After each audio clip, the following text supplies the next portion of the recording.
Bismillahirrahmanirrahim. Assalamualaikum warahmatullahi wabarakatuh.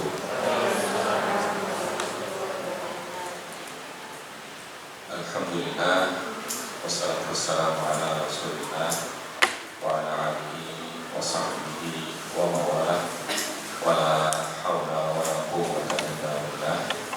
Amma ba'du, fa ibadallah, usi wa usi wa iyyakum bi taqwallah. Faqad muttaqun wa la tamutunna illa wa antum muslimun. Rabbi shrah li sadri wa yassir li amri wa hlul 'uqdatam min lisani yafqahu qawli. Subhanaka la ilma lana illa ma 'allamtana innaka antal alimul hakim. Ayah bunda yang dirahmati Allah, syukur alhamdulillah kembali hari ini kita diizinkan oleh Allah SWT untuk bertemu. Selalu saya mengingatkan tentang bahwa yang kita lakukan ini bukan sekedar gugur kewajiban, melainkan dalam rangka kita menunaikan apa yang telah kita sepakati sebagai sebuah akad. Dari akad yang telah kita sepakati dengan sepenuh kesadaran itulah kita berharap dengan sepenuh rasa kita bahwa Allah berkenan nantinya memberikan hidayah, memberikan keberkahan kepada kita semua. Kalau biasanya kemudian orang tanya, apa sih berkah itu? Keberkahan itu apa? Karena banyak orang mengartikan keberkahan hanya semata-mata dari sisi jumlah, dari sisi nominal, dari sisi bertambahnya harta.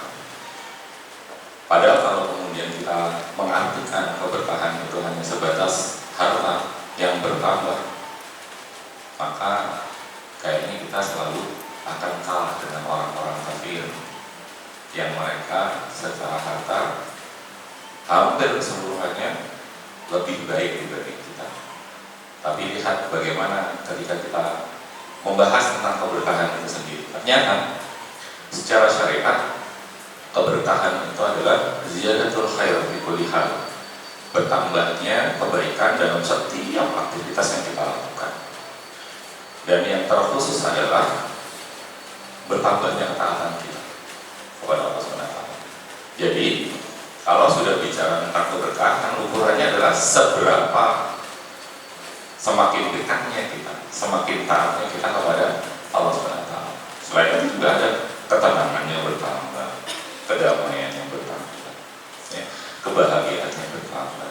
Hal-hal yang tidak bisa kalau kita bicara kemudian kita nominalkan, ya. Sehingga apa yang pada perjalanan telah kita sepakati di awal, sekali lagi saya berharap mudah-mudahan dari situ kita semua, masing-masing dari kita, khususnya yang sudah mampu untuk menunaikan akad sepenuhnya, mendapatkan keberkahan dari Allah SWT. Ini hal yang tidak mudah bagi masing-masing kita, ya. Karena tentu kalau kita tinjau secara syar'i, ya, ada udzur yang mungkin hadir, ya, di tengah perjalanan ketika kita sebenarnya sudah berkomitmen, ya, untuk menuntaskan, untuk menunaikan apa yang menjadi kewajiban kita, ya. Akan tetapi ada juga sebenarnya, ya, pihak-pihak yang memang kurang mampu untuk kemudian melihat ini sebagai sebuah akad yang mengikat, ya, sehingga sampai di pertemuan kita yang terjadwal ini sebagai pertemuan terakhir ikhlas, ya, masih saja ada, ya, padahal ini saya buat memang sengaja sebagai gongnya, ya, sebagai gong dari pertemuan kita yang 6 kali, ya, terjadwal, ya. Saya berharap sebenarnya kemarin itu semuanya bisa hadir, ya, semuanya bisa hadir. Oleh karena Allah, apa yang kemudian kita lihat ada ternyata 1, 2, 3, 4, 5 yang ternyata tidak bisa menunaikan dan jadi kewajiban. Ya. Saya ingin ingatkan pada kita semua bahwa apapun dan bagaimanapun yang akan menjadi driver kita untuk mampu menunaikan kewajiban kita adalah niat. Kalau sejak awal niatnya sudah salah, ya, hanya sekedar mengiyakan dalam akad yang kita buat, demi Allah, Allah Maha Tahu. Ya. Karena ini bukan tentang tahun depan bisa bayar hutang, bukan sebenarnya. Ya, karena akan berbeda rasanya ketika kita tuntas, ya, pada pertemuan di mana kita memang sudah bersepakat dengan ketika kita harus bayar hutang. Betul gitu ya? Beda rasanya. Ya. Jadi bukan sekedar bisa dibayar hutangnya, ya. Tapi kembali lagi, bagaimana masing-masing dari kita kemudian berupaya sekuat tenaga kita, semampu daya upaya kita untuk kemudian menetapi yang telah kita sepakati bersama. Ya. Dan disinilah kemudian kita akan lihat nanti pada pembahasan kita hari ini. Sebenarnya bagaimana sih, ya, perjalanan kehidupan kita masing-masing, ya, dalam keluarga masing-masing, dalam rumah tangga masing-masing, yang nanti jelasnya akan dikaitkan dengan kerjasama yang kita bangun. Karena selalu saya sampaikan bahwa konsep di sekolah alam dan masyarakat ini meminta komitmen dari ayah bunda sebagai orang tua, sebagai pendidik utama bagi putra putrinya, untuk kemudian dengan sepenuh hati, dengan sepenuh keikhlasan membangun kerjasama. Karena kami dari pihak sekolah alam dan masyarakat ini pada prinsipnya hanya membantu proses pendidikan dan pengasuhan dari putra putri ayah bunda sekalian untuk bisa mencapai apa yang tentunya ayah bunda harapkan dan kami juga harapkan. Jadi hari ini materinya khusus, ya, khusus untuk kita sama-sama muhasabah.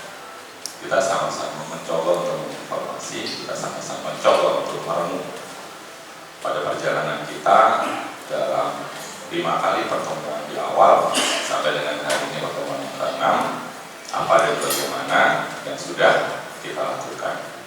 Dan nanti ada sesi juga di mana masing-masing dari ayah bunda melakukan self assessment. Setelah itu dilanjutkan dengan peer assessment. Masing-masing menilai pasangan.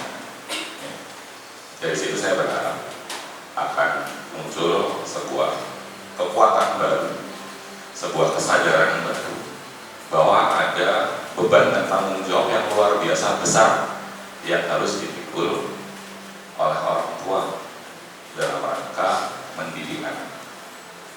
Kalau di forum ini barangkali belum pernah saya sampaikan bahwa tujuan kita mendidik anak-anak kita bukan sekedar mereka selesai dengan pendidikan dunia, TK, SD, SMP, SMA, bahkan sampai kuliah. Tapi yang paling penting adalah bagaimana kemudian arah pendidikan kita itu menjadi petunjuk bagi anak-anak kita bahwa itu jalan menuju surga. Artinya apa? The ultimate goal dari pendidikan kita untuk anak kita adalah jannah, surga Allah Subhanahu wa Ta'ala. Dan mudah-mudahan dari situ kita semua tidak lagi, ya, kemudian memandang bahwa akhirat itu murah, surga itu murah. Surga itu mahal, sangat mahal. Bahkan kalau misalnya kemudian kita mau berhitung dengan waktu yang kita punya 24 jam, kira-kira kalau kita harus tunaikan untuk kita dapat tiket masuk ke dalam surga, itu nggak cukup waktunya. Ya. Belajar dari kehidupan para sahabat salaful ummah yang pernah ada, ternyata Sirah mencatat waktu mereka habis untuk urusan akhirat, sisanya sedikit hanya untuk urusan dunia. Nah, di era industrialisasi ini kita akan kembali ke waktu kita habis untuk dunia, sehingga akhirat menjadi terabaikan. Banyak wazifah yaumiyah kita, amal-amal yaumiyah kita yang kemudian nggak sempat kita tunaikan dengan alasan sibuk. Betul ya, sibuk. Seakan-akan amalan akhirat kita itu bukan sesuatu yang masuk dalam kategori kesibukan. Sehingga kalau saya selalu nasihatkan, coba letakkan, coba masukkan ya, aktivitas akhirat kita, amal-amal keseharian kita ke dalam aktivitas kesibukan harian duniawi kita ya. Sehingga kalau kita buat rundownnya kan jelas, mulai dari bangun tidur ya, sebelum subuh sampai kita tidur lagi ya, sampai kita tidur itu apa saja. Nah, masukkan semuanya ya. Jadi jangan sampai kemudian aktivitas duniawi kita itu full ya, akhiratnya nyempil gitu ya, nggak proporsional ya. Karena kalau kita bicara proporsional, proporsi terbesar justru untuk urusan akhirat kita. Karena mudah-mudahan kita nggak pernah lupa ya, bahwa kehidupan kita di dunia ini sementara, kita cuma numpang lewat ya. Nabi SAW itu menyampaikan kepada kita, kun fid dunya ka'annaka gharibun aw abirus sabil. Jadikan kehidupan duniamu seperti engkau orang asing atau orang yang sedang nyebrang jalan. Orang nyebrang jalan itu nggak mungkin berlama-lama ya. Kalau nggak pengen kesambar perahu tuh kan gitu ya. Kalau berlama-lama nyebrang jalan, maka kesambar perahu tuh. Makanya dia noleh ke kiri, noleh ke kanan, ya cukup sekali lihat oh sepi, langsung nyebrang kecepatan. Sama kehidupan kita di dunia seperti itu. Dan yang abadi adalah akhirat kita. Jadi sangat rugi bagi kita semua kalau sampai kemudian ternyata kita lupa ya, kita lalai dengan sesuatu yang abadi. Kita tukar kehidupan abadi kita dengan sesuatu yang fana, yang pasti akan kita tinggalkan. Sebanyak apapun harta kita, sebanyak apapun anak kita, sebanyak apapun istri kita ya, semuanya akan ditinggal kalau kita mati ya, bukan lagi menjadi milik kita ya. Jadi mari ya, sama-sama dari sini nanti kita coba ya, mudah-mudahan di akhir sesi ini masing-masing pulang dengan sesuatu yang baru, dengan insight baru, dengan semangat baru, dengan segala sesuatu yang baik, yang baru, yang kemudian itu bisa dilakukan sebagai amal yang rutin ya, dilakukan di rumah bersama dengan keluarga. Baik, itu sebagai pembuka dari saya. Mari kita awali pertemuan kita dengan bacaan basmalah. Bismillahirrahmanirrahim.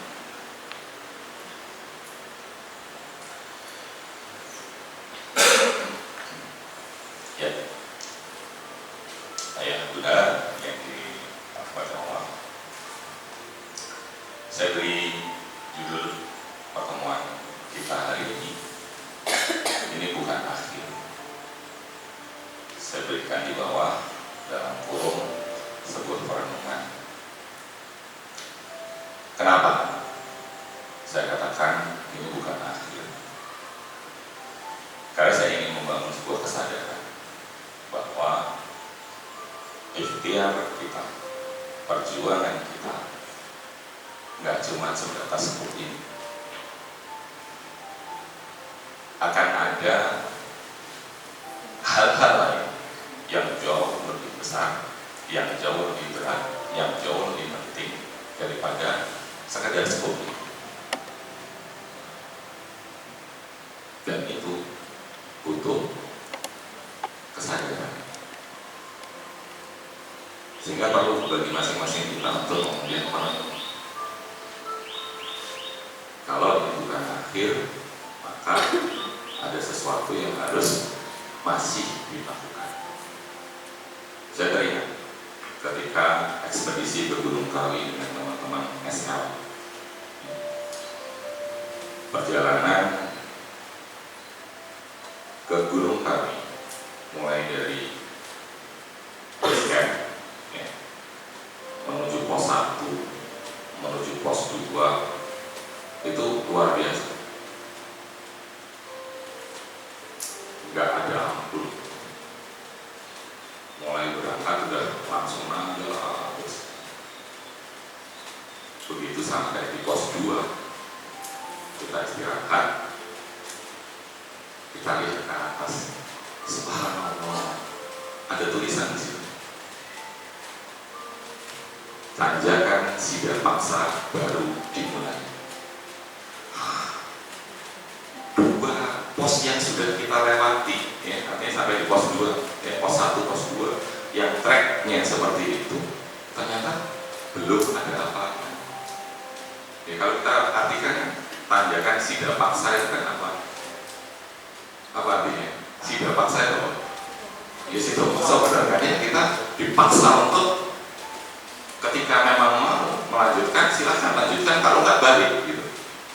Ya. Dan benar, ya, perjalanan berikutnya menuju ke pos 3 udah jalan sampai nangis-nangis gitu. Ya, udah jalan sampai nangis-nangis. Luar biasa beratnya. Dan karena memang kami kurang memperhitungkan dengan tepat, akhirnya kita hanya stop di pos 3 karena ada perhitungan waktu nggak mungkin kan pribadi Puncak Batu Tulis, karena waktu nggak bawa, nggak niat ngecamp memang, jadi nggak bawa perlengkapan yang semestinya dibawa.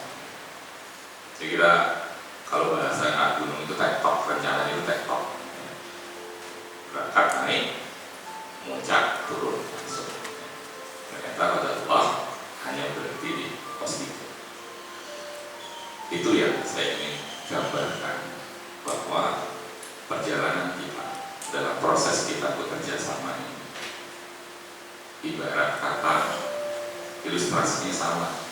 Kalau misalnya ada ayah bunda yang merasa bahwa oh ini perjalanan udah luar biasa berat, saya kabarkan ini belum apa-apa, ini belum menuju pos 3,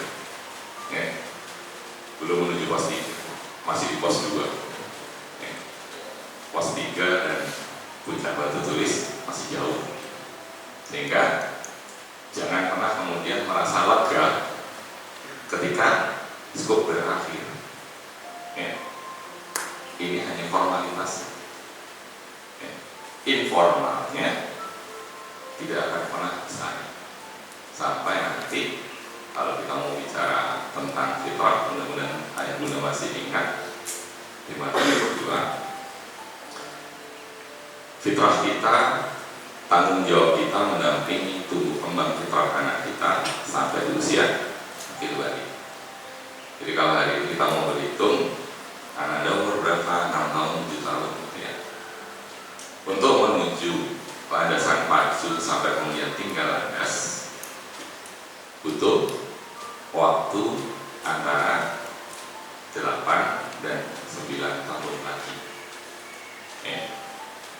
Relatif memang bisa aja dirasakan itu cepat, tapi bisa juga dirasakan lambat. Mari kita bahas ya, kayaknya Mas Abdi, ketika kita ngomong 2 jam, bisa terasa cepat, tapi 30 menit bisa terasa lama. 9 tahun itu bisa terasa cepat, tapi bisa juga terasa lama. Apa yang membuat kemudian ada perbedaan rasa? Cinta yang beda. Kalau kita memaknai proses yang kita lakukan dalam rangka kita mendidik, mendampingi, mengasuh anak-anak kita dengan sepenuh cinta, kita letakkan anak kita sebagai anugerah terindah dari Allah Subhanahu wa Ta'ala, penuh dengan makna, kita lalui hari demi hari dengan penuh bahagia, kita akan ngomong, tiba-tiba kok ujung-ujung sudah masuk SD, ujung-ujung sudah selesai SD. Beda dengan yang ketika mendampingi dengan penuh keterpaksaan. Sudah wakil gitu, biayanya sekolah habis banyak, gitu ya. Yang dipikir itu kapan lagi. Ini yang kemudian akan menjadi titik awal di mana kemudian kita mengevaluasi perjalanan kerjasama kita. Di awal semuanya sama, tidak ada yang berbeda. Perlakuan saya kepada setiap ayah bunda, setiap pasangan yang ada sama. Bahkan kalau ayah bunda lihat, Abi Asmi dan Bunda Jana pasti di sini. Bunda Nuris juga pasti di sini. Ya, dulu Bunda Sri juga begitu. Ya. Jadi terhadap fasilitator yang ada di sekolah ini pun, saya tidak membedakan perlakuan. Ya. Jadi kalau fasil-fasilnya ini kayaknya ya wallahualam mudah-mudahan tetap sepenuhnya ikhlas ya, bukan karena waduh kak menurutku bisa di mata sama bijiku gitu, enggak ya. Jadi kenapa kemudian ini perlu ya kita review ya, perjalanan kita dalam mendidik dan mendampingi putra-putri kita. Karena kalau kita ngomong tadi di awal, niat itu kan yang menjadi bagian paling fundamental dalam kita membangun sebuah kerjasama. Maka saya sih kalau saya pribadi itu selalu meletakkan membuat sebuah analog ya, untuk diri saya sendiri ya, untuk diri saya sendiri. Kalau misalnya kemudian saya sudah bersepakat untuk melakukan sebuah kerjasama, kemudian saya buat prestasi itu bahasanya, maka saya cuma berpikir bagaimana kalau misalnya ini kan panitia ada berapa bulan panitia? 15 ya. Yang banyak mau pengen anak kecil dari kids corner. Ada 15 orang panitia yang sama pada prinsip hari Ahad ini harus mengorbankan waktu ya, untuk dalam kurun waktu setengah hari ada di sekolah ya, menunaikan kewajiban sebagai panitia. Coba bayangkan kalau panitia-panitianya kemudian tiba-tiba ngomong, besok nggak bisa datang, besok nggak bisa datang 2, 3, separuh gitu aja, oleh ya, oleh. Tapi alhamdulillah ya, Allah mampukan ya, Allah mampukan. Begini wasiat dari saya juga untuk kita semua. Saya pernah sampaikan kalau nggak salah di forum ini, kalau belum, mudah-mudahan ini jadi satu hal yang kemudian bisa kita sama-sama istiqomahkan dalam doa-doa kita. Saya itu sudah coret ya, secara khusus gitu ya, lafaz dari saya ini untuk ya Allah mudahkan urusan saya, itu enggak saya pakai ya. Kalau dari doanya Nabi Musa kan satu paket gitu ya, kalau Bismillah sadri ya, wa yassir li amri, itu kan minta dimudahkan urusan ya, itu satu paket ya, saya baca ya. Kalau saya pribadi yang minta dengan lafaz saya, maka kemudahan itu sudah saya rubah, saya ganti, saya coret, saya minta untuk berikan kemampuan kepada kami ya, berikan kekuatan, karena bagi saya kekuatan, kemampuan itu jauh lebih utama daripada kemudahan. Karena kalau segala sesuatu yang kemudian kita dikasih kemudahan, lama-lama kita merasa nggak perlu pakai kekuatan, nggak perlu pakai daya upaya, minta aja kemudahan dikasih sama Allah gitu. Padahal beda rasanya orang yang mampu menyelesaikan ya, karena diberi kemudahan dengan diberikan kekuatan, kemampuan dan kemauan tadi ya. Jadi mari ya, nanti ya setelah ini selesai, doa yang ayah bunda panjatkan untuk hal apapun ya, termasuk juga untuk putra putri, minta kekuatan ya Allah, berikan kekuatan, berikan kesabaran, berikan kemampuan ya, untuk menuntaskan pendidikan Tuhan untuk anak-anak kami sesuai dengan apa yang Engkau mau ya. Kami ikut aja ya, tunjukkan caranya gimana ya, kami akan ikut ya.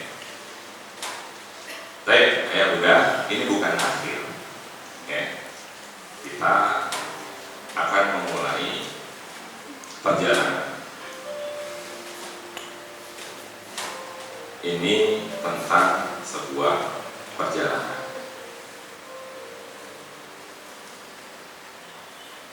Semoga dalam hati kita masing-masing selalu dipenuhi dengan kesyukuran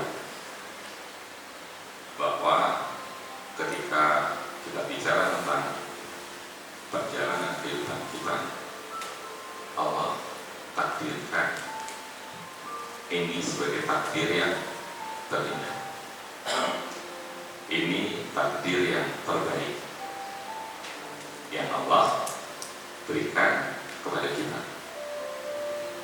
Kenapa saya katakan takdir terindah? Kenapa saya katakan takdir terbaik? Kembali lagi ya, mudah-mudahan masing-masing dari kita juga bisa sudah menangkap pesan cinta yang dikirim oleh Allah kepada kita, bahwa ketika Allah takdirkan kita ketemu ya, dituntut oleh Allah, diarahkan oleh Allah ya, untuk menuju ke sini ya. Kita ketemu entah 6 bulan yang lalu, 7 bulan yang lalu, 8 bulan yang lalu, bahkan ada yang 3 tahun, 4 tahun yang lalu gitu ya.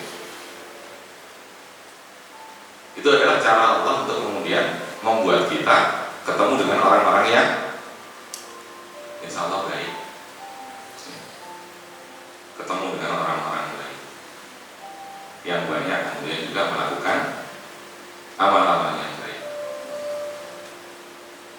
Kalaupun hari ini kemudian kita belum merasa bahwa ada kebaikan yang kita peroleh ya, kita dapatkan istiqomah. Imam Hasan Al-Basri mewasiatkan sering-seringlah istiqomah, tanya hati kita masing-masing, minta fatwa pada hati kita. Ada apa sih kok ketika orang lain bisa berbahagia, bisa merasa tenang, bisa merasa senang, bisa merasakan manfaat, kok saya sulit, kok saya nggak merasa? Tanya kepada hati, karena di situ akan ketemu jawaban. Kalau orang lain ngomong barangkali masih banyak salahnya ya. Tapi kalau hati kita yang bicara, hati kita ini nggak akan bohong. Hati kita akan mengatakan yang sebenarnya. Apa yang kemudian membuat kita sulit menerima kebaikan? Apa kira-kira jawabannya? Hati kita akan ngomong apa? Hati kita akan tegas mengatakan dosamu banyak kan, masih banyak maksiat yang kamu lakukan, sehingga itu yang menjadi penghalang antara kita dengan kebaikan. Karena kebaikan dan keburukan nggak akan pernah bisa lebur jadi satu ya. Jadi hadis tentang al-imanu yazidu wa yanqus itu menggambarkan bahwa antara takwa dengan maksiat itu nggak mungkin berada di tempat yang sama. Pada saat kita merasa bersemangat dalam beribadah, yakinlah bahwa takwa kita sedang berada di level yang tinggi. Tapi begitu kita alas-alasan ya, yakinlah saat itu ganti posisi, maksiatnya yang naik level, takwanya turun ya. Itulah kenapa saya katakan kalau kita tanya hati kita nggak akan bohong, karena Rasulullah SAW mengatakan takwa takwa itu di sini loh ya, dalam dada kita, dalam hati kita. Sehingga kalau kita mau tanya dengan sebenarnya, kita akan dapat jawaban. Dari siapa? Hati kita sendiri. Ya. Dari hati kita sendiri. Sehingga antara istighfar, enak loh sebenarnya. Kita masing-masing itu punya penasehat. Ya. Penasehat pribadi. Siapa? Hati kita. Kita tinggal sering-sering aja tanya. Wahai hati, sudahkah yang aku lakukan benar? Ya. Kalau benar maka hati kita akan jawab, sip, lanjutkan. Ya. Kalau hati kita mengatakan tidak baik, maka akan ada getaran-getaran yang membuat kita mempertimbangkan ini lanjut atau tidak. Jadi ada keraguan-keraguan, ada perasaan yang tidak nyaman, itu tanda bahwa yang kita lakukan tidak baik. Dan satu lagi, selain istighfar, muhasabah ini paling penting. Muhasabahnya gimana? Dengan siapa? Antara kita dengan siapa? Antara kita dengan Allah. Kalau saya bisa kasih nama me-time. Me-time. Me-time-nya antara kita dengan Allah. Ngobrol aja. Ngobrol. Jadi tidak dengan bahasa-bahasa, kalimat-kalimat yang formal, enggak. Mengalir aja santai. Nikmati setiap obrolan kita dengan Allah. Sebagaimana kita menikmati sedang ngobrolin Allah. Kita tuh kan kecenderungannya lebih asyik ngobrolin Allah. Ya, tentang Allah itu maha cinta, Allah maha sayang, Allah begini begitu. Itu ngobrolin tentang Allah. Tapi kita nggak bisa menikmati ketika harus ngobrol dengan Allah. Kapan waktu terbaik? Waktu terbaiknya sebenarnya waktu sholat. Ya, karena mulai kita takbir ya, sampai kita salam itu isinya obrolan kita sama Allah. Ya. Coba doa di antara dua sujud. Apa? Apa? Tahu nggak artinya? Topik beri apa? Ya Allah, ampuni. Ya Allah, ampunikan. Warham. Apa itu? Rahmatikan. Ya. Apa lagi?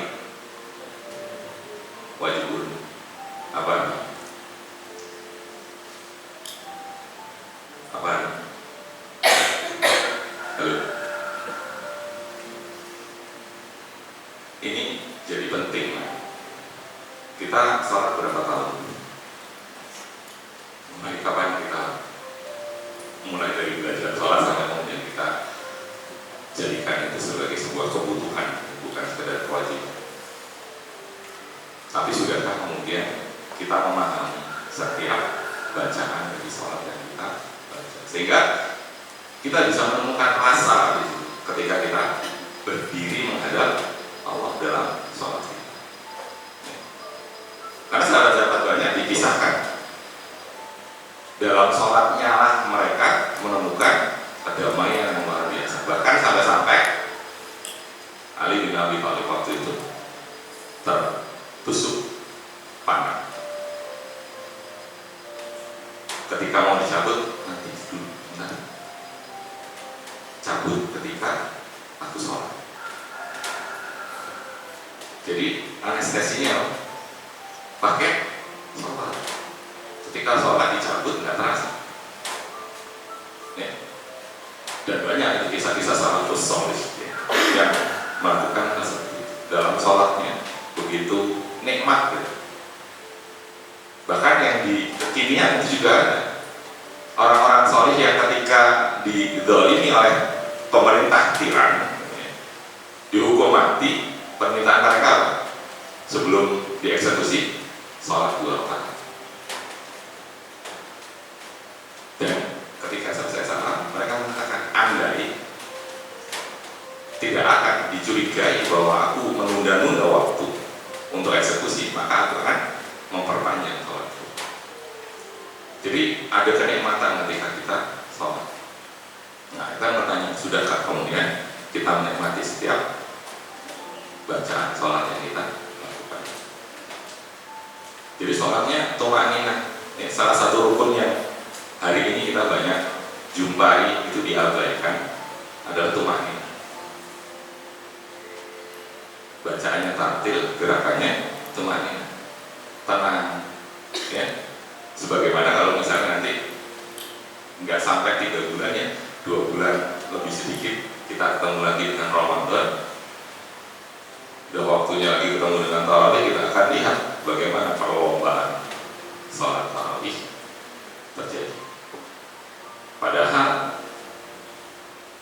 tarawih itu bukan nama sholat, tapi sifat sholatnya Nabi, ya. Tarwihah artinya apa? Tenang, santai, bukan cepet-cepetan, ya.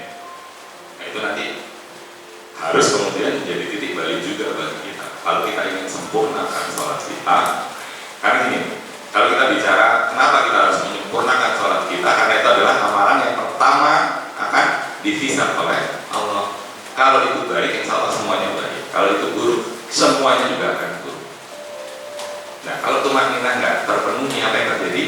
Secara fikih, minimal sholatnya harus diulang, ya. Karena secara ilmiah pun sudah banyak penelitian gerakan-gerakan sholat itu mukjizat yang diturunkan oleh Allah pada Nabi SAW untuk diajarkan kepada kita. Kalau gerakannya tumaninah, banyak manfaat dari sholat, ya, banyak manfaat dari sholat. Nah, tadi saya lanjutkan baju murni ini kan, ya Allah, tutup aib rezeki paling besar, kalau bisa kemudian kita kategorikan rezeki besar dari Allah, salah satunya adalah ditutupnya aib kita. Karena sebenarnya kalau kayak gini nih, ngomong misalnya di antara kita ini tidak ada yang bebas dari aib, dari kesalahan. Kalaupun ada, seakan-akan bersih semata-mata karena Allah tutup. Ya, makanya Imam Hasan Al-Basri, ulama yang luar biasa ilmunya, beliau itu sampai mengatakan, jika dosa itu ada baunya, maka niscaya kalian semua tidak akan mau duduk bermajlis dengan aku. Itu tawadhunya seorang ulama. Ya benar, dia mengakui tetap ada kesalahan, ada dosa yang itu oleh Allah ditutup. Coba bayangkan, andai dosa itu ada baunya. Di masing-masing dari kita hari ini duduk kita begini, ya, untuk bilang bau apa sih gitu, ya.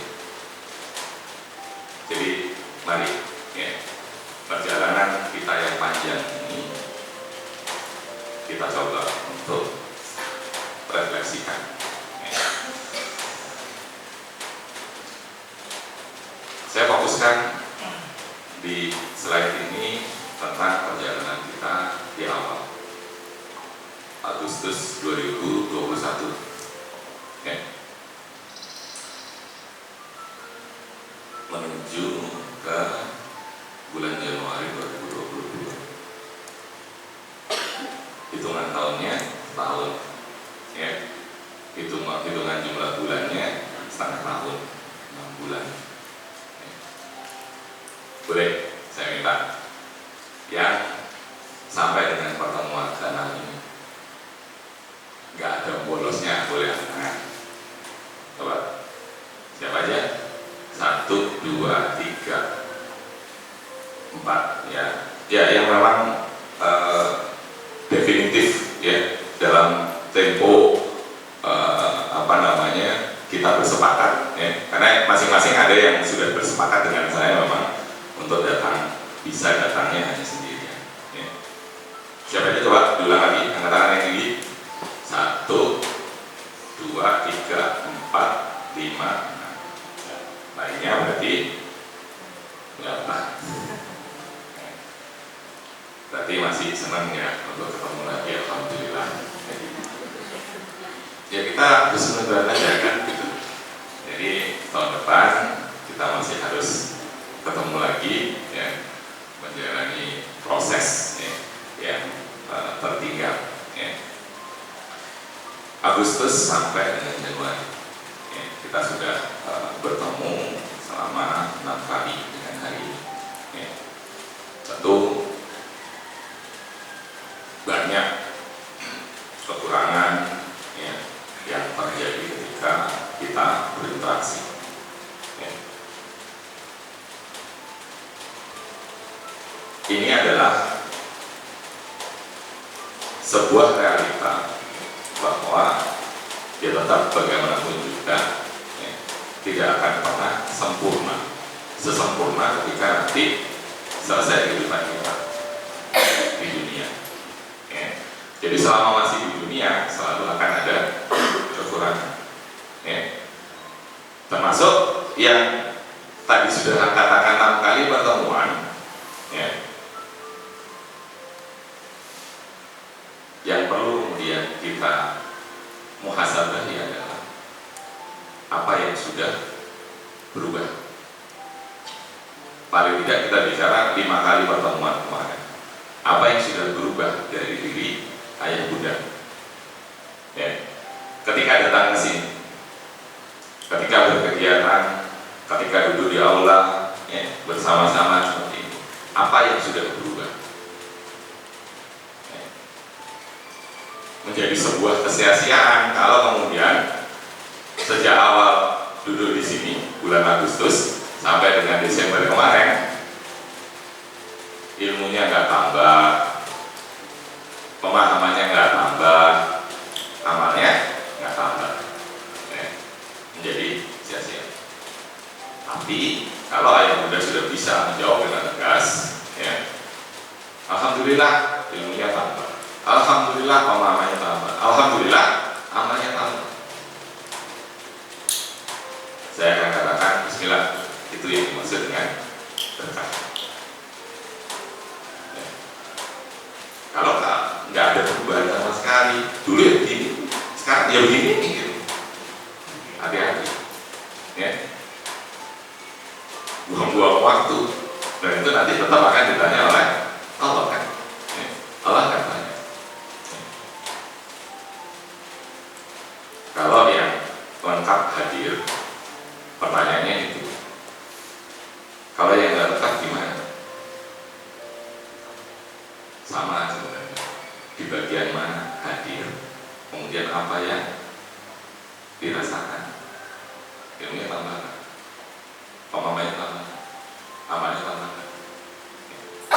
Jadi harus kembalikan pada pertanyaan yang sama. Jadi semuanya sama ya. Akan jauh lebih hebat lagi ya, datangnya 3 kali tapi ilmunya 5 kali. Dapat dari mana yang itu? Mencuri ilmu gitu. Salah nggak mencuri ilmu? Ya salah juga kalau mencuri ya, kecuali dengan izin ya. Jadi semuanya butuh ya, butuh untuk merenung ya, memuhasabah diri. Pertanyaan diajukan ke dalam hati masing-masing ya. Kemudian jawaban itu kita komunikasikan dengan Allah ya. Diobrolin dengan Allah ya. Nah ini kan perjalanan, bukan akhir dari perjalanan kita ya. Masih panjang ya. Masih panjang. Sepanjang apa? Sepanjang nanti kita bisa kemudian memutuskan ya, apakah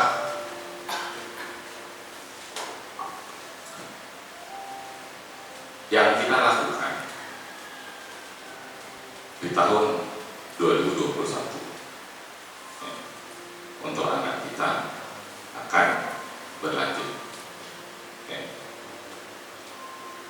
Dari sini yang kelihatan TKB, coba yang TKB saja 1, 2, 3, 4, 5 ya. Ada 5 ya. Bagaimana kita setelah program studi ini usai? Ini juga pertanyaan yang harus dijawab oleh ayat. Kenapa? Sama, ini pertanyaan yang juga harus nanti kita ajukan saat kita bertemu atau kalau Allah diizinkan bertemu dengan Ramadan. Bagaimana ketika Ramadan besar? Kalau dalam konteks ibadah, ulama bersepakat tanda diterimanya sebuah amal adalah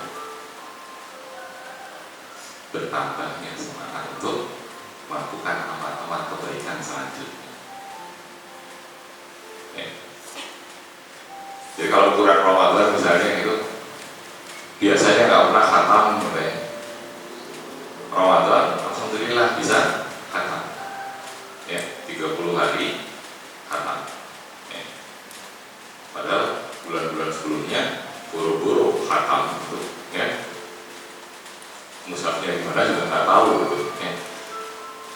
Alhamdulillah khatam, tarawihnya penuh, puasa penuh. Nah, kalau kita memang benar-benar mengharapkan penilaian dari Allah yang baik, maka setelah Ramadan bagaimananya itu harus kemudian serius kita jawab. Bisa nggak setelah Ramadan tetap bisa khatam satu kali? Bisa nggak setelah Ramadan tahajud nggak boleh? Tarawih itu kan sebenarnya tahajud ya, tahajud yang diawalkan, Artinya apa? Kalau mau ngomong nggak bisa bangun di sepertiga malam, ya sudah sebelum tidur sholat dulu. Kalau tarawih bisa, kenapa di luar tarawih, di luar Ramadan nggak bisa? Kan gitu. Jadi jangan cari alasan gitu. Karena syariat ini memudahkan kita sebenarnya. Jadi jangan pernah kemudian kita terjebak hanya pada istilah tarawih gitu ya. Kita nggak paham tarawih itu apa gitu ya. Padahal tarawih itu sebenarnya adalah sholat malam yang diawalkan. Jadi kalau misalnya setelah Ramadan kita ingin istiqomah sebagaimana Ramadan, maka lakukan sholat malamnya di awal. Dilarang nggak? Nggak ada yang larang. Puasa juga gitu. Puasa 30 hari enggak juga gitu. Puasa sunnah dilakukan Senin Kamisnya atau minimal 3 hari dalam 1 bulan. Yang utama kalau kita ambil opsinya 3 hari dalam 1 bulan, ambil yang ayam putih tanggal 13, 14, 15 setiap bulan atau Maria. Atau minimal dalam 1 bulan 3 kali puasa. Mau Senin Kamis Senin gitu ya, atau Senin gitu nggak apa, Kamis minimal 3 kali. Jadi setelah Ramadan jangan sampai sama sekali nggak pernah puasa apa lagi. Tilawah Quran, puasa, tahajud sama. Minimal kita pertahankan. Padahal tadi saya katakan ulama sepakat bahwa indikator ibadah kita diterima adalah meningkatnya amal kita setelah kalau mau Ramadan setelah Ramadan. Maka di sini kan kita bisa berhitung dengan kemampuan kita. Kapan kita mau tambah, berapa yang perlu kita tambah agar apa? Nggak kehabisan baterai. Aplikasinya diambil semua gitu, baterainya nggak ngatasi, baru 1 jam 2 jam lowbat. Kita nggak ingin stamina kita habis sebelum tuntas. Jadi pintar-pintar.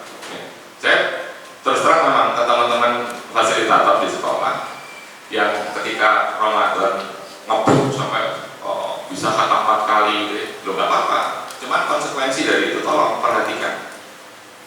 Sehingga harus kemudian kita cerdas dalam merencanakan amal kita. Jangan sampai kemudian amal-amal yang kita buat ternyata nggak mampu kita pertahankan kualitasnya. Nah, sama dengan skop ini. Bagaimana kita setelah program skop ini besar?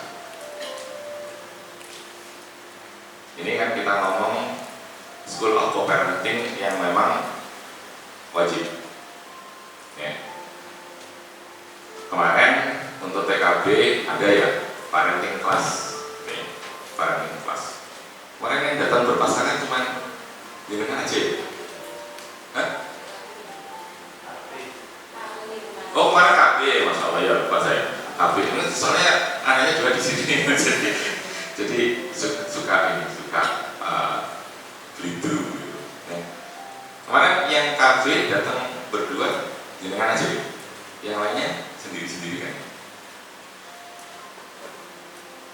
Ini contoh, ya, contoh yang insya Allah baik ya, untuk ayah bunda sekalian.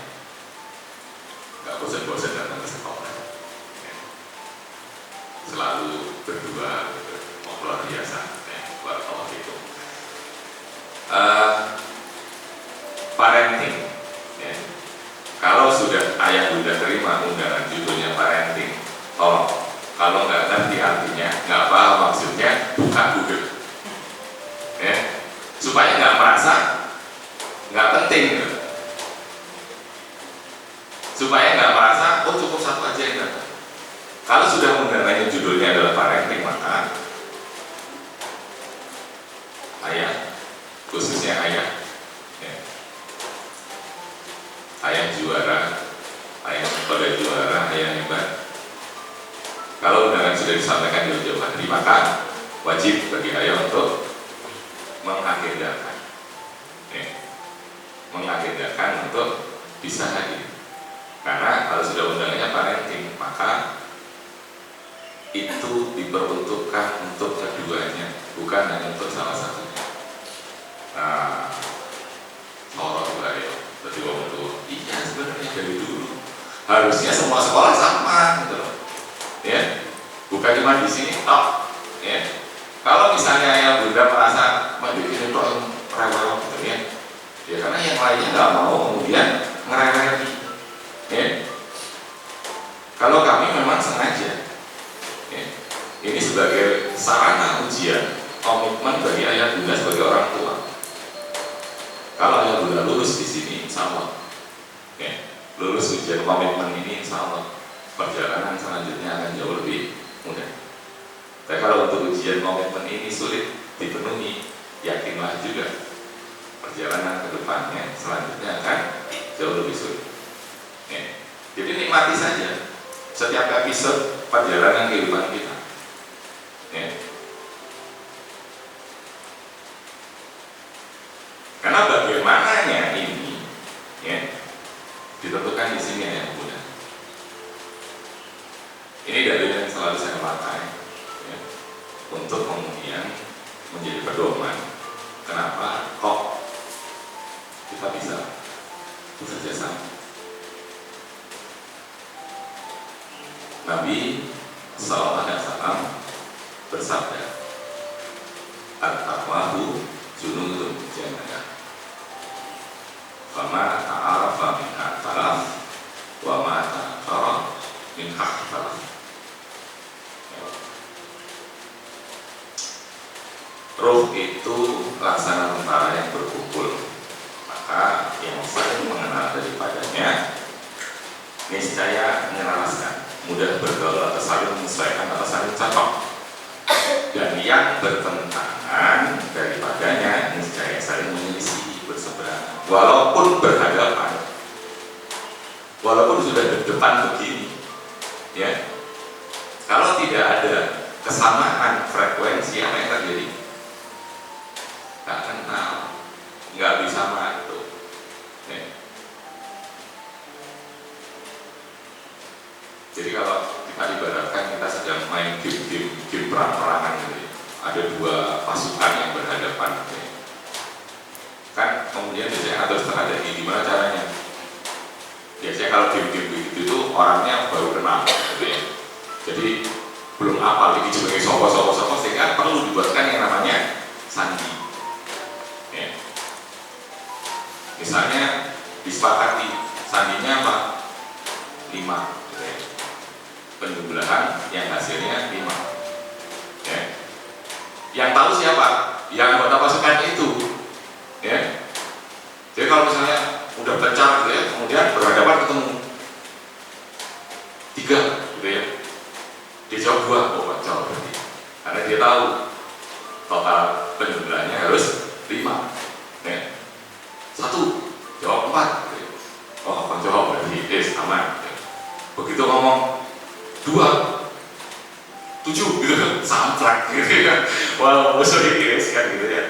Jadi yang berhadapan ya, dengan sandi tadi, dengan frekuensi tadi bisa langsung tahu, oh ini konco, ini bolo gitu ya.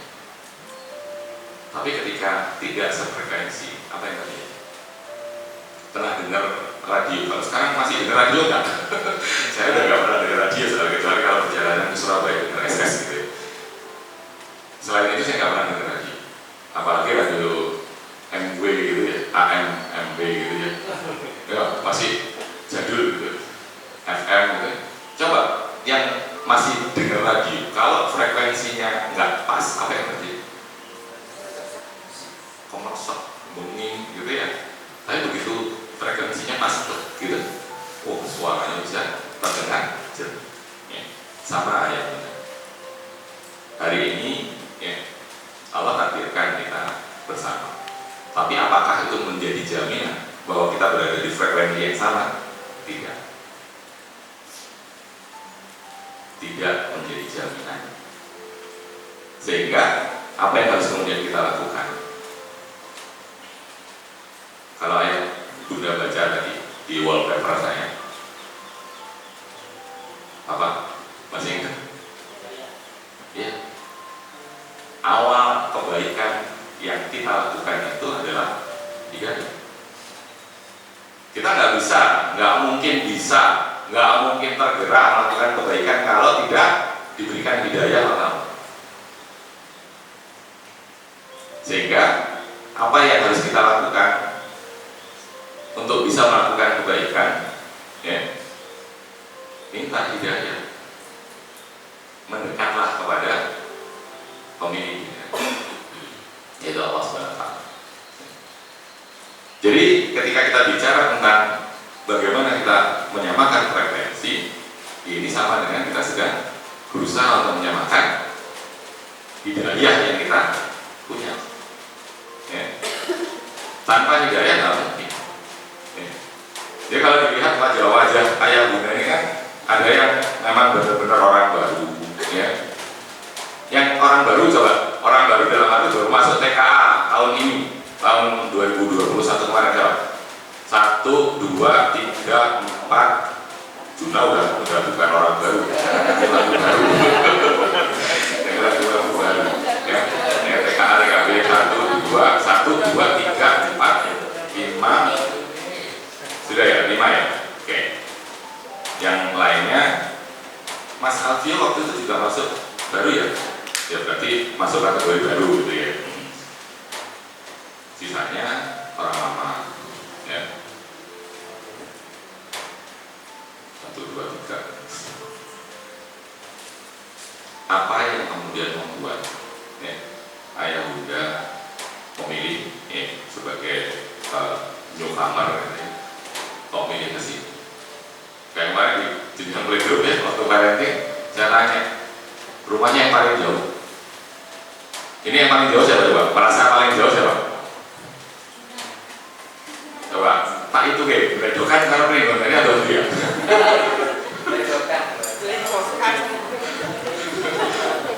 Ini luar biasa di orang yang nonton HP. Ini kumpulan orang jauh-jauh loh ini. Jangan salah. Mana? Ayah Gatot mana? Bulu lawangnya apa sananya? Dari sini berapa kilo? Nggak tahu kilo. Lakon ya, itu sumpah soalnya lakon gitu ya. Oke, saya beredokan ke sini berapa kilo ya? 30 ya? Hah? Sampai 18? Nggak salah. Lebih lah. 18 dari mana? Coba nanti pelan dihitung ya. Terus di WA kan. Seingat saya sekitar 30-an, hampir 30. Ya, karena dari sini ke Wonokerto 8, kesananya itu ya aduh itu. Ya, kalau Tribundan di berapa? 20 lebih. Belakangnya itu di mana? Saya. Meledokan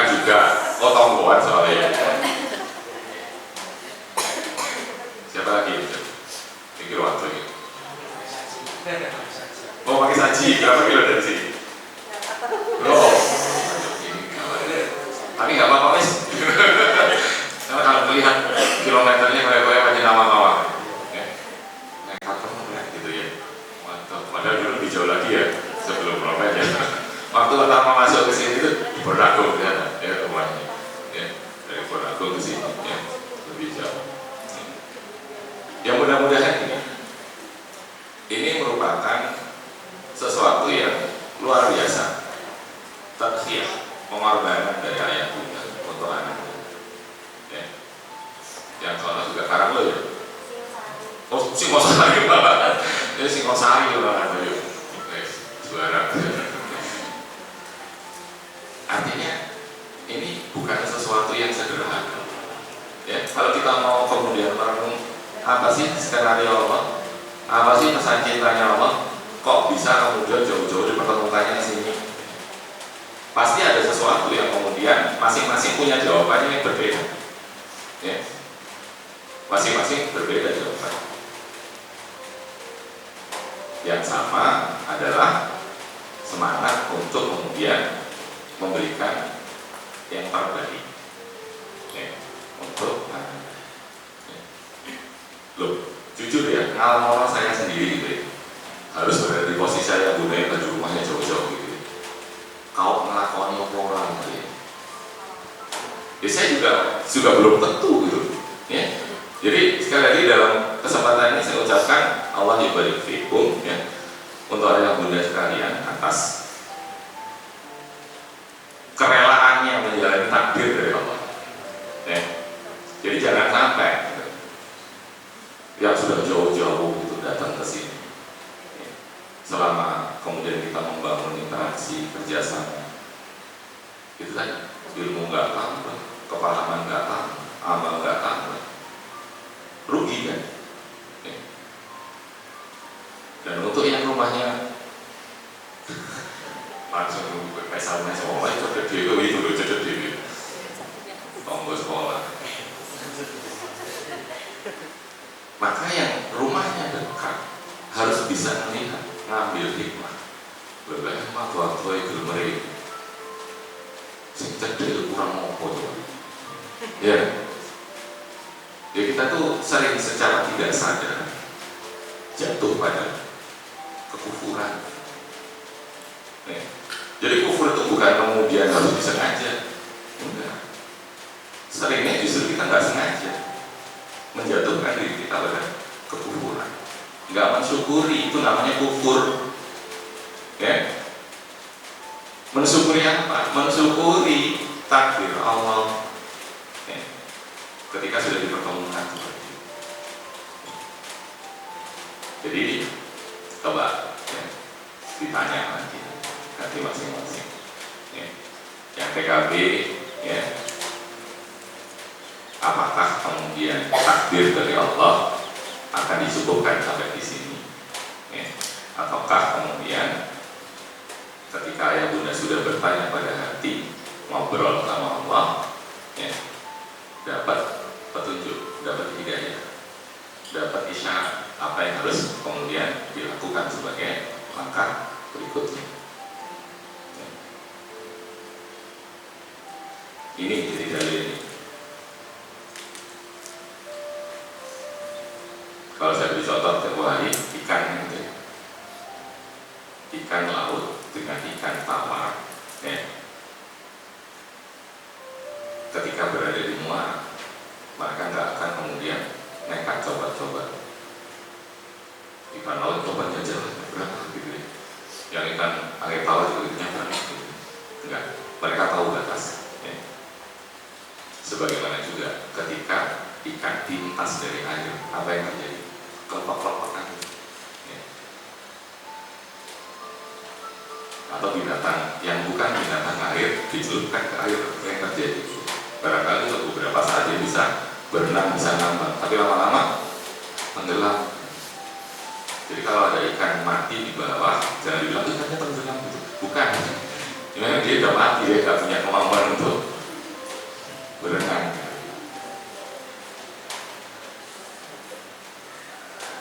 Jadi mari ya, perenungan ini kita nanti ayo bunda lanjutkan di rumah ya, perenungan temukan jawaban dari Allah, kemudian terima itu sebagai takdir terbaik ya.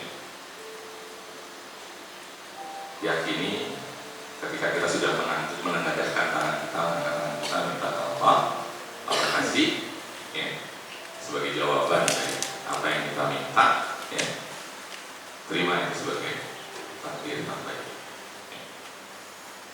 Oke, kertas boleh dibagikan. Kemarin saya sudah minta ke panitia untuk disampaikan bawa alat tulis, sudah bawa alat tulis semua. Biasanya sih masih ada yang nggak bawa, coba saya cek. Siapa yang nggak bawa alat tulis angkat tangan? Loh, kan masih ada. Udah siap loh. Di belakang sana kayak tadi ada ballpoint nganggur, ada di meja. Nah, bisa ke ayahnya Mas Ayu. Nah, coba dicek Mas, apa ayah? Apa? Bisa dipakai tuliskan.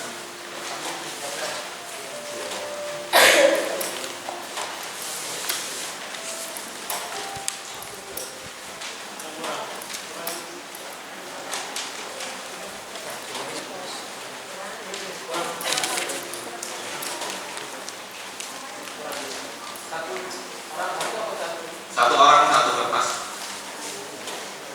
Satu orang satu kertas. Ya, silakan diatur caranya nulis gimana nanti supaya tulisannya nggak apa kertasnya nggak jebol.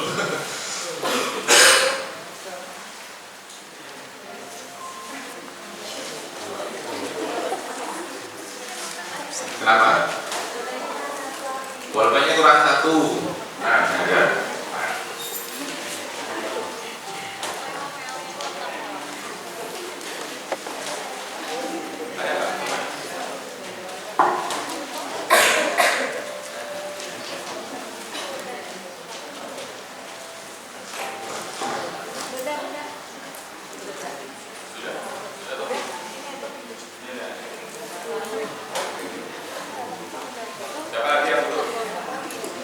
Satu lagi ya,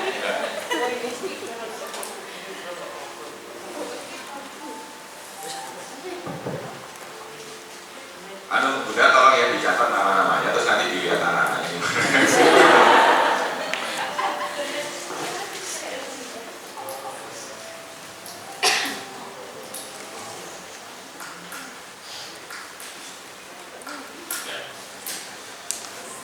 Seperti yang tadi sudah saya sampaikan, ini masuk sesi keduanya.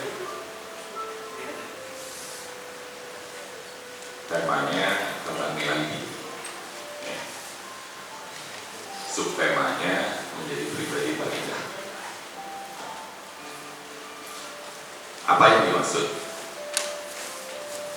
Ini adalah seksi di mana masing-masing harus mampu untuk kemudian jujur menuliskan tentang diri, kebaikan-kebaikannya dan kekurangan-kekurangan diri sendiri. Ya, jadi self assessment. Ya, tuliskan masing-masing apa yang menjadi nilai diri. Ya. Jangan ditutup-tutupi. Ya, tuliskan semua. Baiknya apa, buruknya apa. Ya. Sekali lagi, menulis tentang nilai diri sendiri. Paham? Oke. Butuh waktu berapa menit? Saya tanya aja. Hah?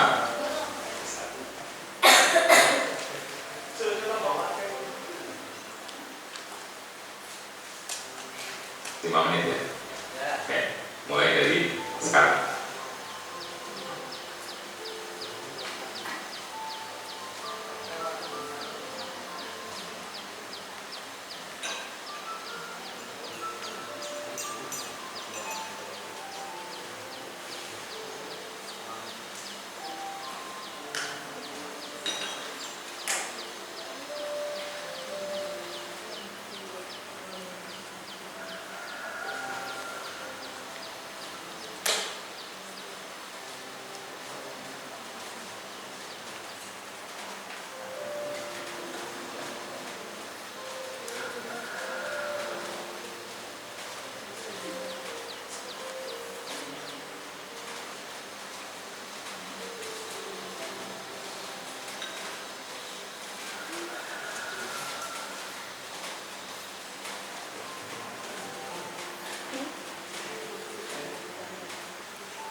Sebelum saya lantar.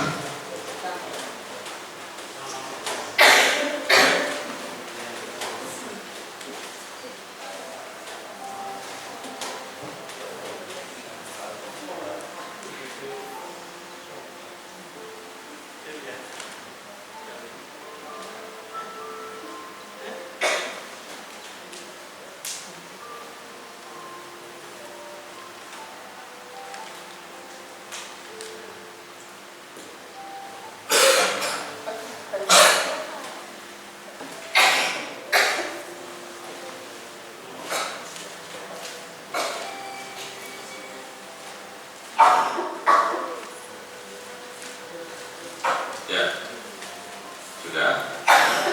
Silakan yang berpasangan tukar kertas. Nah, yang enggak bawa pasangan dibaca lagi, dibaca lagi. Oke.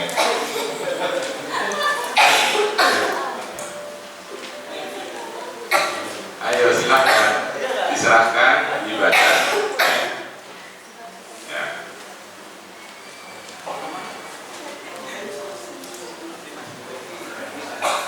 Dibaca saja tanpa memberikan komentar apa-apa.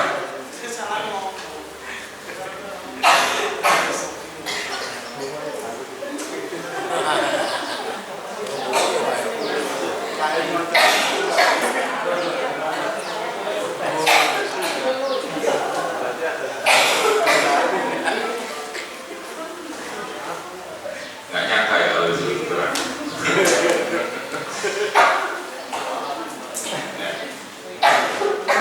Sudah dibaca? Ya, silakan dibaca.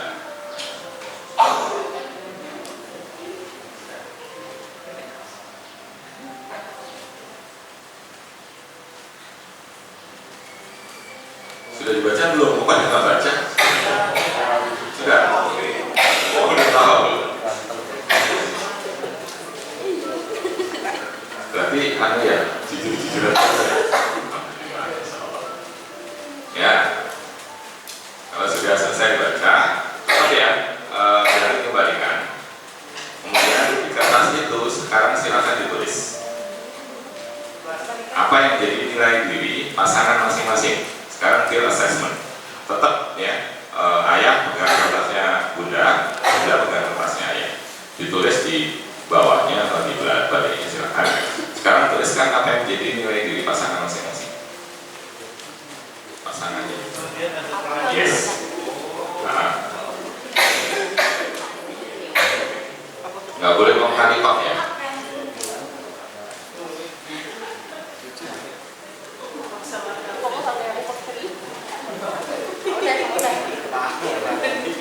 Ya, yang datang sendiri silakan dituliskan pasangannya, nilai diri dari pasangannya.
Sudah, saya mulai.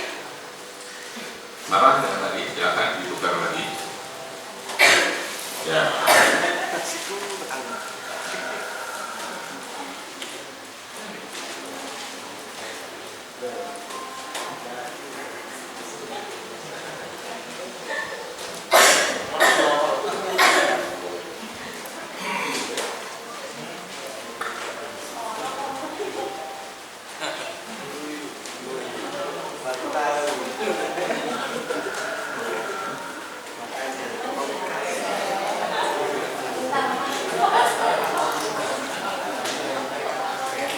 Ayo, saya kan bilang nggak boleh komentar.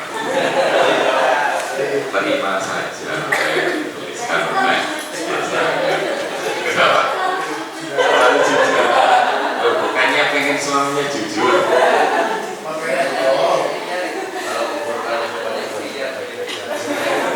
Oke. Berikutnya saya minta masing-masing pasangan berhadapan.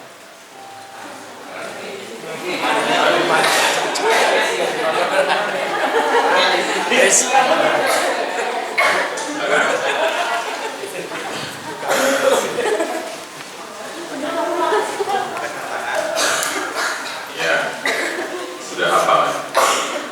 Soalnya pernikahan kemarin sudah ya. Seneng ya, cuman suasananya ya terang. Harusnya gelap ya. Saya mau minta dimatiin lampunya, nggak bisa. Silakan berhadapan dengan pasangan masing-masing. Kemudian silakan saling berpegangan tangan.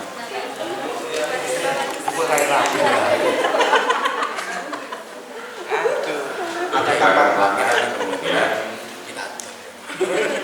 tanpa ditutupi. Bukankah dengan pasangan halal? Ya.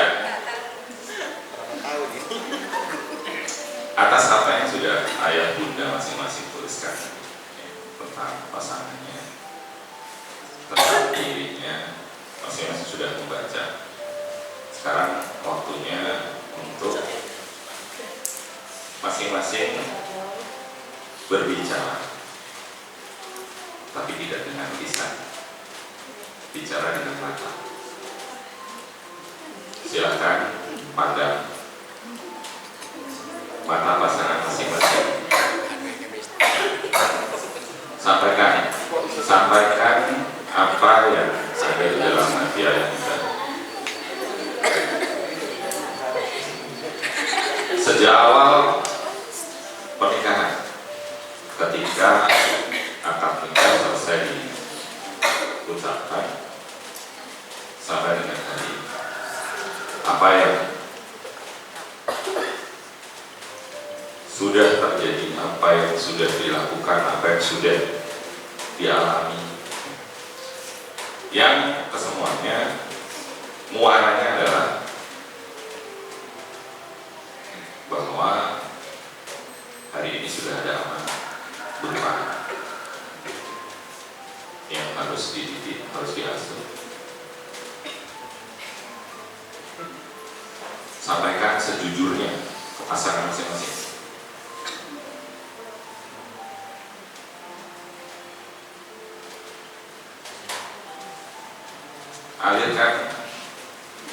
Alirkan rasa dari genggaman tangan, dari pandangan mata. Karena itu jauh lebih jujur daripada lisan yang bicara. Tangannya kok cuma satu, dua-duanya. Nah, biar lebih lengkap.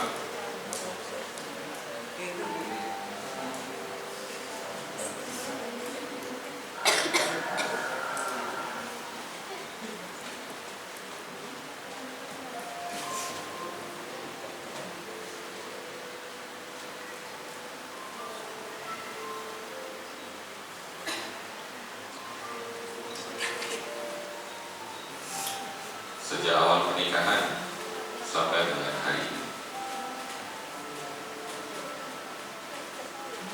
Sudahkah kemudian masing-masing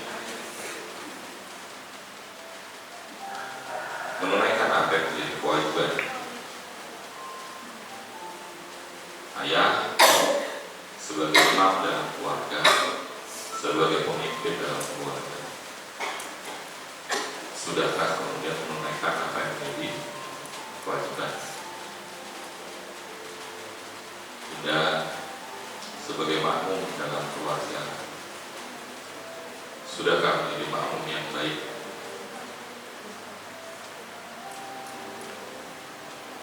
Bagaimana peran pengasuhan, peran pendidikan terhadap anak? Coba masing-masing rasakan ya, sepenuh hati, sepenuh jiwa. Ketika memang ada sesuatu yang masih belum sesuai, sesuatu yang masih dirasa jauh dari yang diharapkan, maka jujurlah untuk kemudian sama-sama mencoba untuk memperbaiki, saling memberikan dukungan, saling memberikan support, bahwa ayah sebagai nahkoda punya tanggung jawab yang gak main-main. Apalagi ya, barangkali saat ini takdir Allah harus LDR, gak bisa setiap hari mendampingi, membersamai. Maka ada sesuatu yang jauh lebih berat.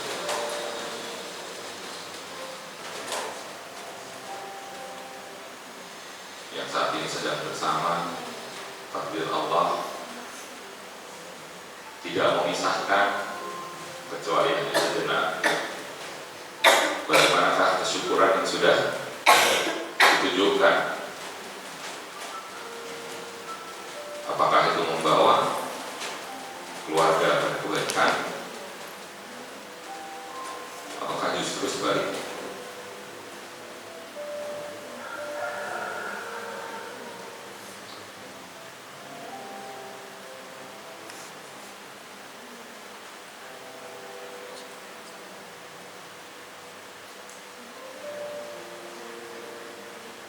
Sampaikan yang perlu disampaikan,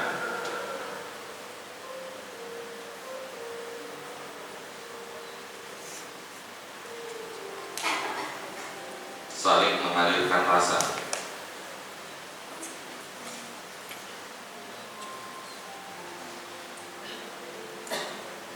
syukuri takdir terindah dari Allah,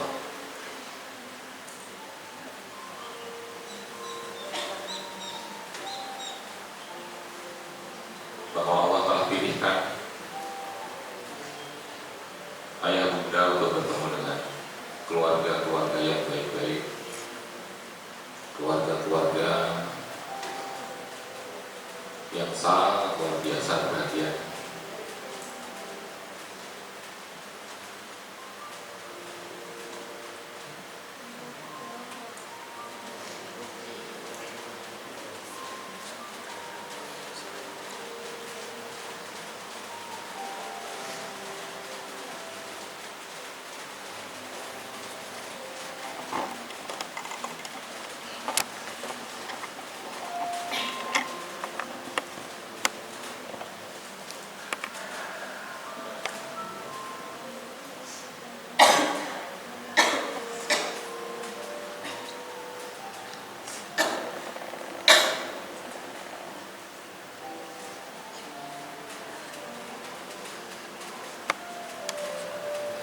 Kalau genggaman tangan dan pandangan mata sudah cukup mengalirkan rasa,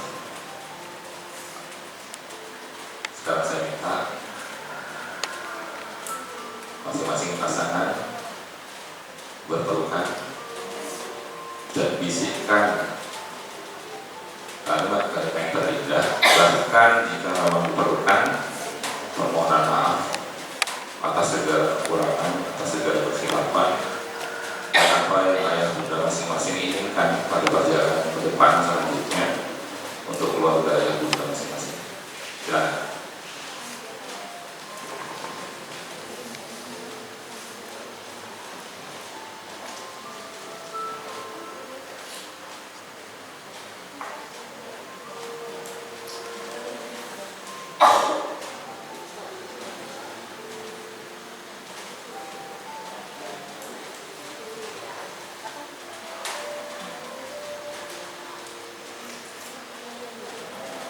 Sampaikan semua yang harus disampaikan.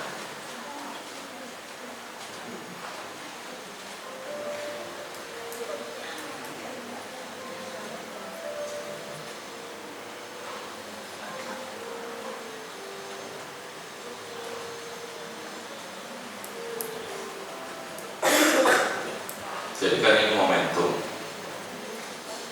untuk memulai kembali perjalanan di etapa selanjutnya dalam kehidupan rumah tangga yang muda.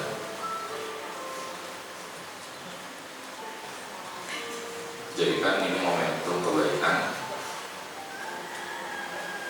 untuk bisa menghasilkan kebaikan-kebaikan yang selanjutnya yang jauh lebih besar, jauh lebih banyak. Sembari terus memohon kepada Allah pertolongan, mohon kepada Allah kekuatan agar senantiasa dijaga.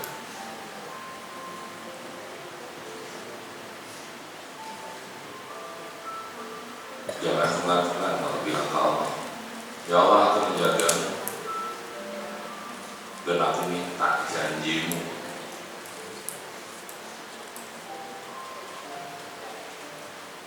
Nabi SAW mengatakan, bersabda, ikhwadillah yang ikhwadkan, barang siapa yang menjaga Allah maka Allah akan menjaganya.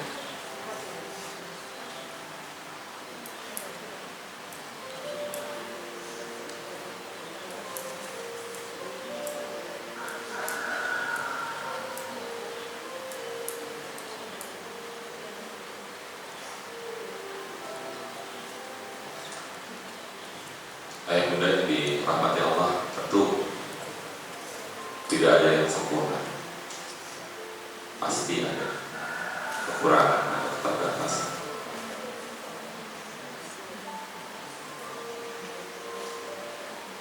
Yang terbaik dari kita adalah yang ketika sadar dengan segala kekurangan dan keterbatasan kita perbaiki, kita tutup, dan kita lakukan sesuatu yang baru, yang lebih baik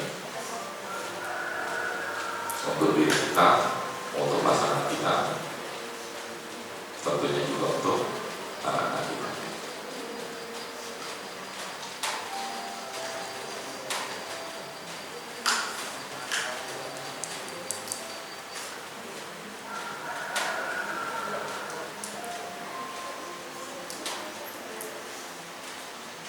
Sudah semua saya sampaikan unek-uneknya, keinginannya, harapannya.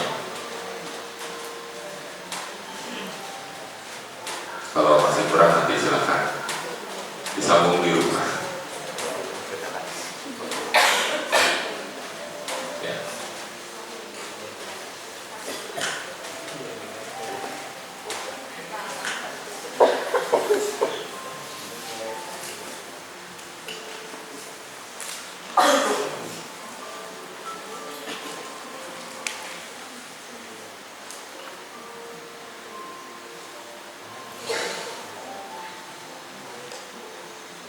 Yang di pojok timur selatan, ya nanti PR-nya melakukan di rumah dengan pasangannya ya.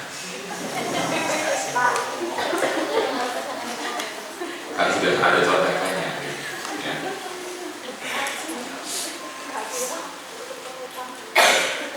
Ini momen penting ya, dalam kita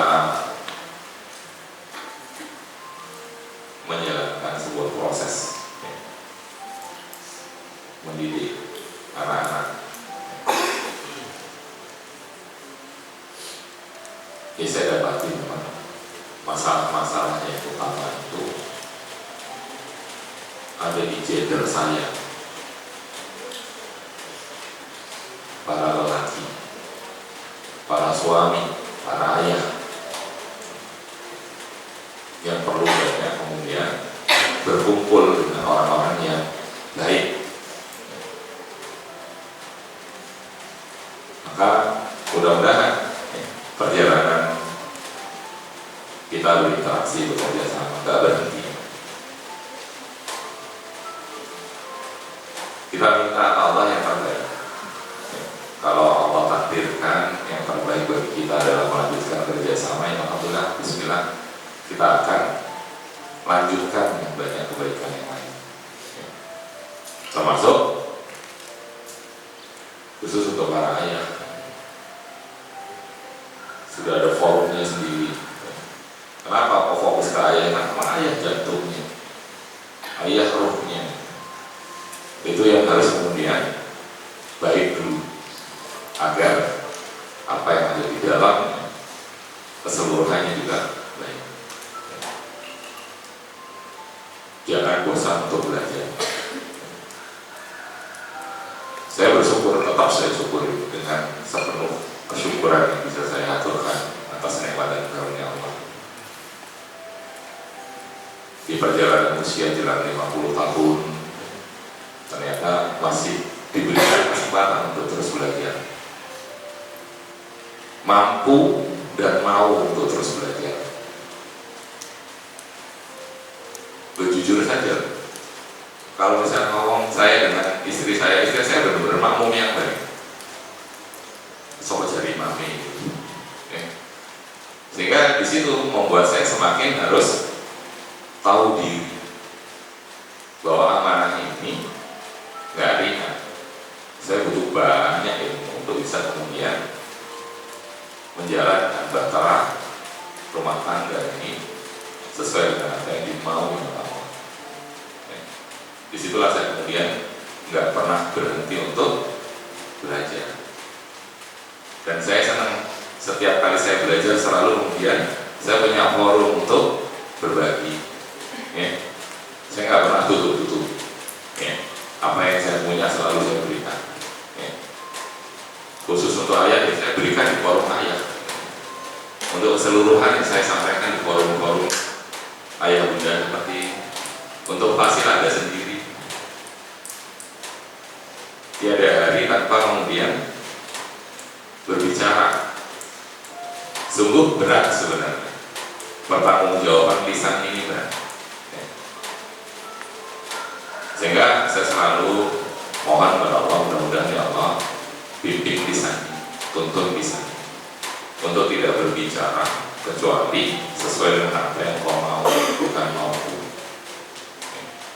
Jadi bukan dengan hawa nafsu saya bicara, melainkan saya menyampaikan apa yang insya Allah itu merupakan apa yang dititipkan oleh Allah dari Nabi SAW, dari para sahabat. Itu yang selalu kemudian saya sampaikan. Dan mudah-mudahan Allah juga berikan kelembutan hati pada kita masing-masing. Karena sebaik apapun ilmu, sebaik apapun nasihat, kalau hati kita keras, sulit untuk bisa menerima. Itu juga salah satu yang saya minta Allah setiap kali saya berdoa, ya Allah mohon berikanlah kelembutan hati agar mudah bagi kami untuk menerima setiap ilmu, setiap nasihat yang baik, dan mudah bagi kami untuk mengamalkan. Jadi apa yang tadi sudah ayah bunda tulis, silakan dibawa pulang. Jadikan itu sebagai sebuah dokumen bahwa di antara ayah bunda sudah saling menyatakan, dia terlepas ya kemudian hal-hal yang ayah bunda tulis sudah pernah atau sudah bahkan saking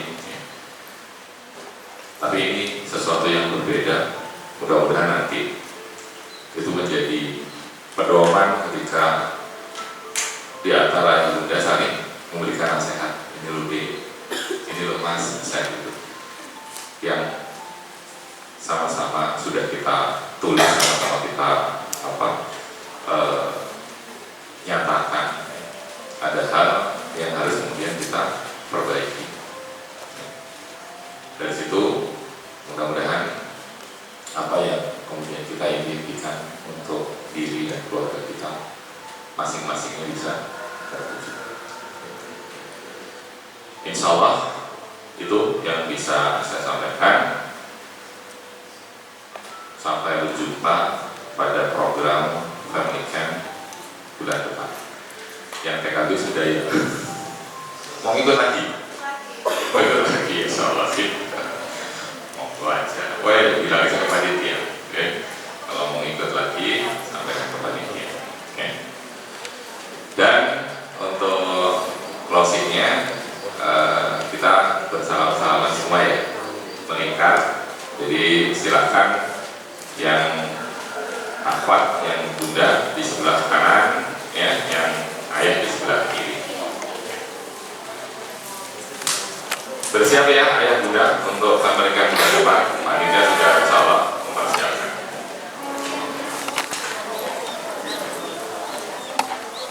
Ya,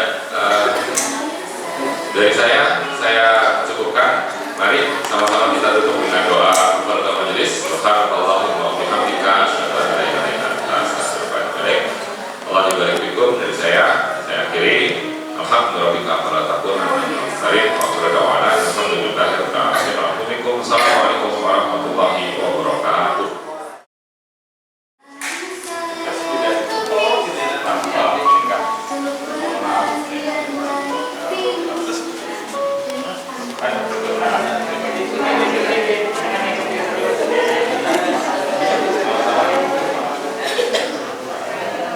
Namanya mengikuti belakangnya bunda, bersalaman, terus jalan.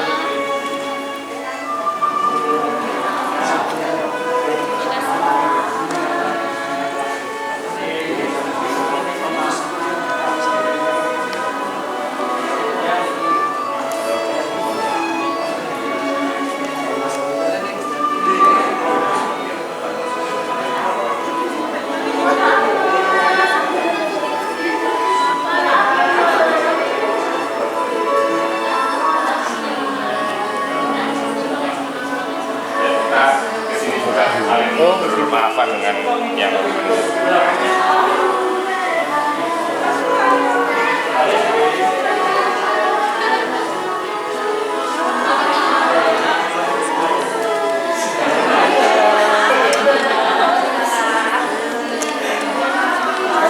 Dipindah mas? Ya dipindah ya Pak.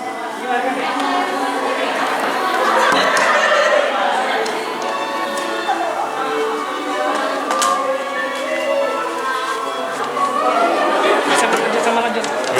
Oke, son ya.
geser lagi.